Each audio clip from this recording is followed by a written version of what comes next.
Breaking the Chains, the fight against Philippine political dynasties. Psalm 2:3 declares, "Let us break their chains and cast away their cords." Ito'y isang malakas na panawagan, lalo na sa Pilipinas kung saan ang mga political dynasties ay matagal nang naghahari. As we look towards the 2028 elections, ang paghahanap ng bagong henerasyon ng righteous leaders ay nagiging mas importante. Sa loob ng maraming henerasyon, ang kapangyarihan ay nakakulong sa kamay ng iilang pamilya. Ito ay nagresulta sa isang sistema kung saan ang koneksyon at apelido ay mas mahalaga kaysa sa kakayahan at integridad.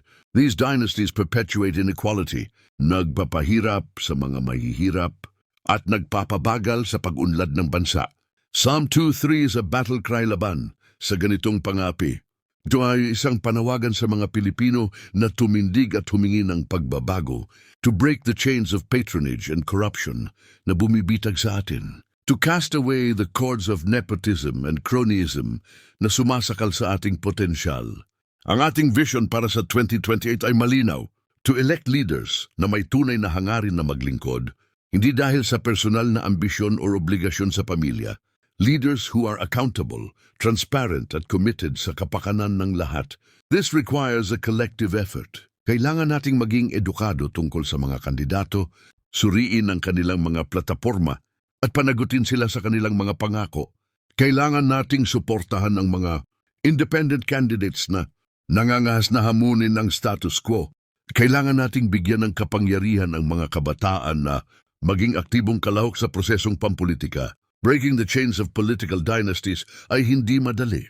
It requires courage, determination, and an unwavering belief sa kapangyarihan ng mga Pilipino. Pero sa pamamagitan ng pananalig at pagtitiyaga, kaya nating itaguyod ang isang bagong panahon ng righteous leadership at ibalik ang ating bansa sa kanyang buong potensyal. The time to act is now. Let us break their chains and cast away their cords. At magtayo ng mas magandang kinabukasan para sa Pilipinas. Manalangin po tayo, mahal na Panginoon. Idinadalangin po namin ang mga dinastiyang politikal sa Pilipinas. Naway maipasa po ng aming mga mambabatas ang Anti-Dynasty Bill bilang paghahanda sa 2028 presidential election. Iligtas mo po ang aming bayan mula sa mga politikong kurap at sakim sa kapangyarihan.